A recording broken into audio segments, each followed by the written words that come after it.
I sat there and watched Rough Justice and heard for the very first time and saw for the very first time the key witness in my case admit the evidence that we were denied for 12 years.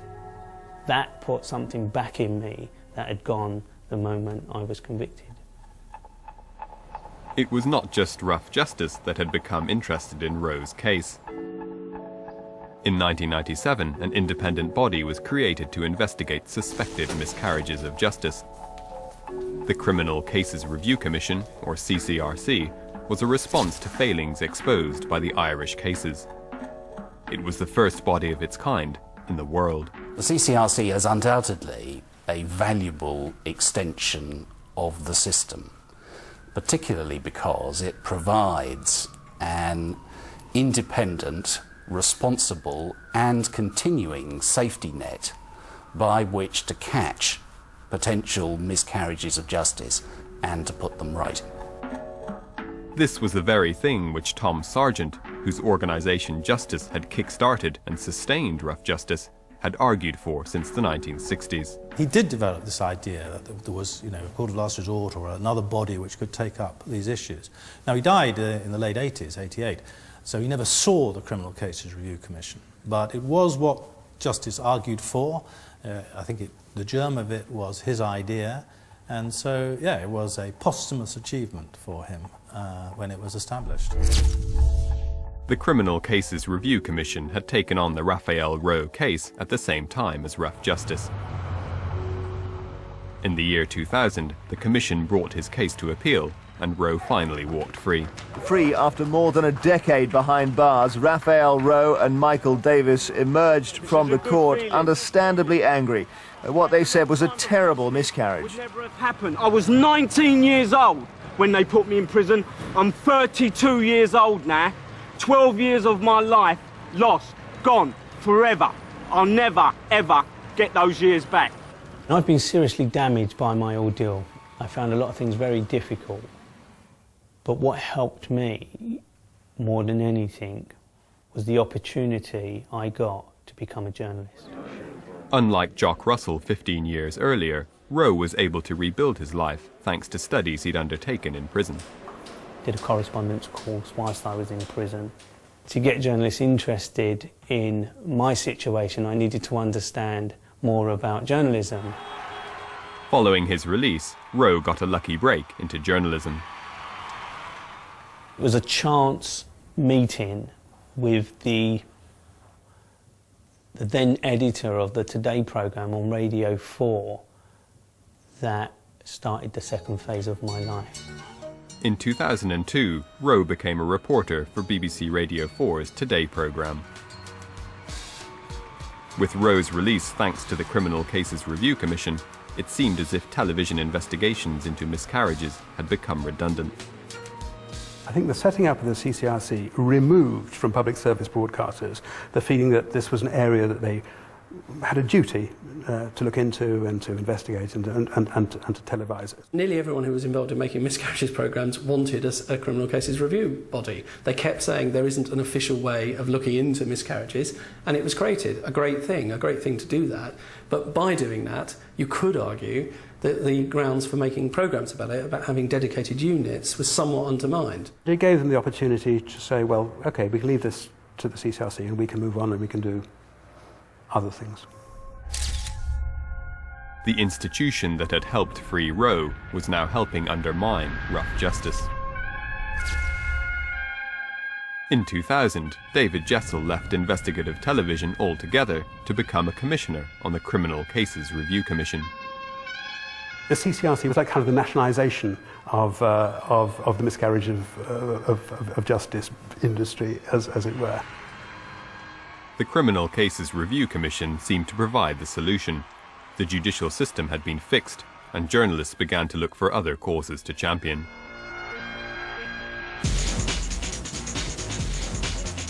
Come the early 2000s, the effectiveness of British justice was being questioned from a very different perspective.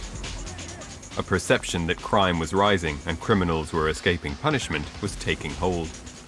There's no doubt that the criminal justice system has been failing a lot of people, especially in kind of areas where I represent, poor inner city areas, where a lot of youths are running out of control. We're not talking about organised crime, we're talking about disorganised crime. It is the culture of... In 2006, the Labour government seized on this groundswell. The time has come to rebalance the system so that we restore the faith of victims and witnesses that the court hearing, and indeed the criminal justice system, will be fair to all the people affected by it. So that we restore their confidence that a criminal will indeed be brought to justice. Legislation soon followed this seminal 2006 speech, aimed at helping courts achieve more guilty verdicts. The Prime Minister promises the justice system a makeover. Can he do that and keep it just? Good evening. To get a system of justice fit for the 21st century, the Prime Minister says ancient legal safeguards will have to be jettisoned.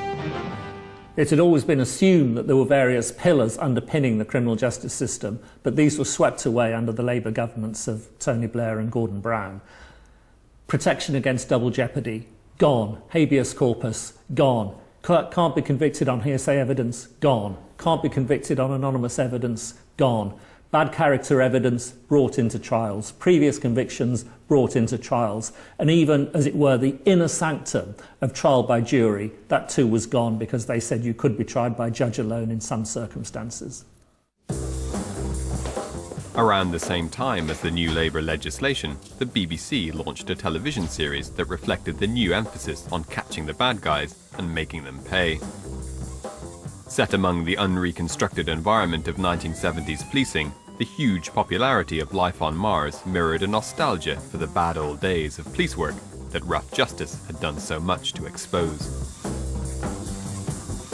DCI Gene Hunt, played by Philip Glenister, is a stereotypical violent and corrupt 1970s police officer. You had a drink with Susie the night she died, didn't you, Dora? I know you. From the picket line. You put the boot into my old man. Oh, happy days. It's fascinating to watch the public's reaction to the BBC series Life on Mars, in that the DCI, whose approach is, is hardly human rights compliant, and his management style is appalling, becomes the hero because it's that type of tough policing that is popular. I'm done with this game. Let's play another. Let's play hopscotch or pin the tail on the donkey. You pick, Dora. I want a lawyer. I want a hump, Brit. Excellent. What are we going to do? It's popular until you end up on the wrong end of it. And that's the dilemma. And until you're a victim who wants a decent professional service, or until you're a suspect who gets mistreated by a police officer acting that way, actually as a sort of citizen standing back, maybe your cops making sure that the bad guys are dealt with because they're other people is okay. Actually, it's not okay at all.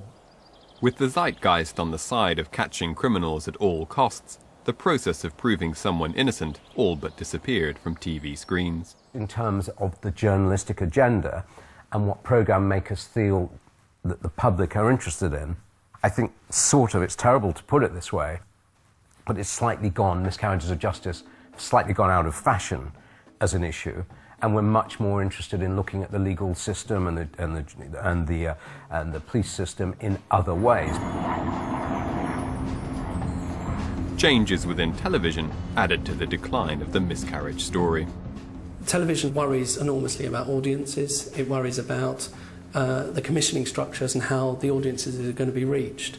And on the whole, what that's led to is a greater degree of centralisation and more power vested in the hands of the channel controllers and the commissioners in particular genres, and less of the kind of small little units, the places where people are getting on with doing other things and come out and surprise you.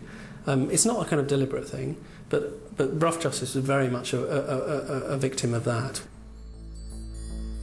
Despite shrinking resources, in 2007, under producer Simon Ford, Rough Justice defied the odds and broadcast its first film in 2 years.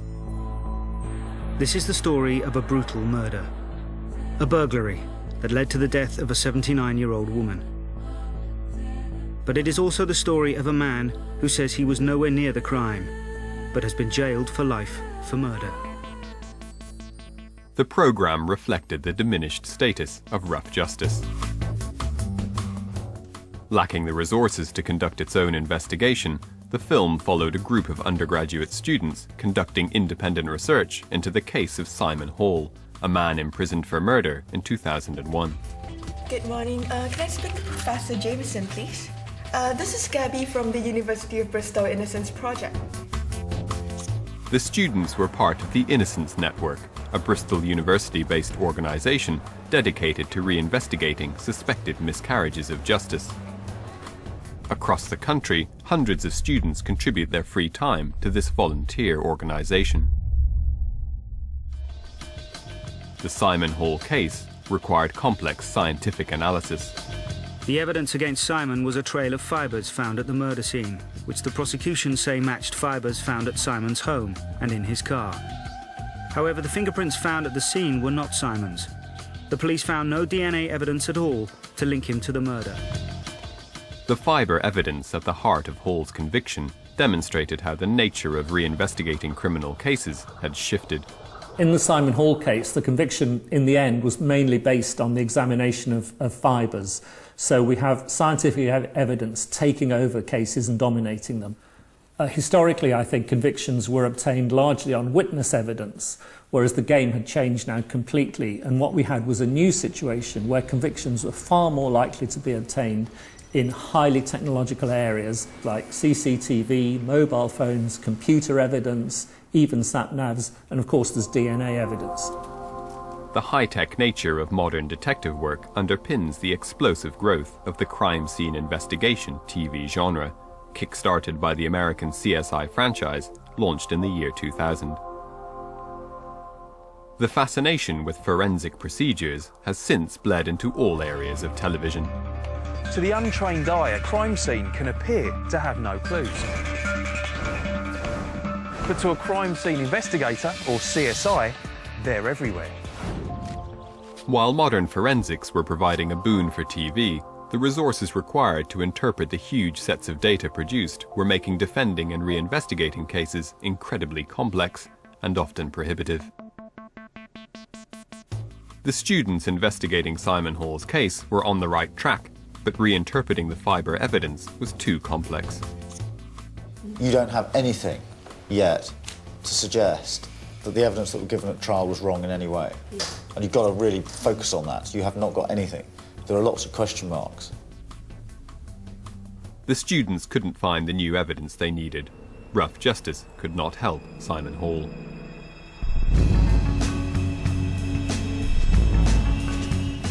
In 2007, Rough Justice was cancelled, 25 years after it reopened the case of Jock Russell.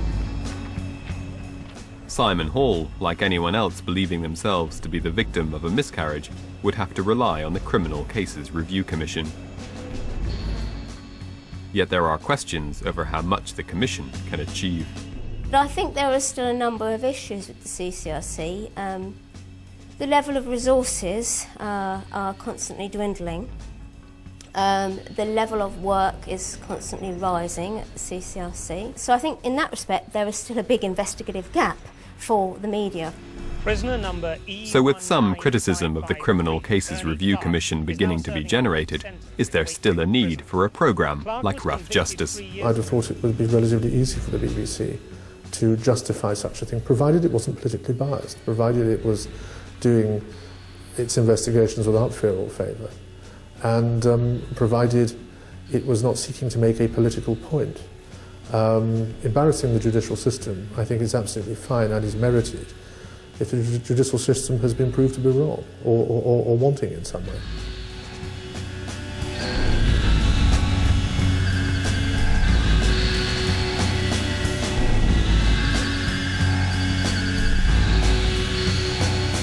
To challenge your views and learn more about the justice system, go to bbc.co.uk/justice and follow the links to the Open University.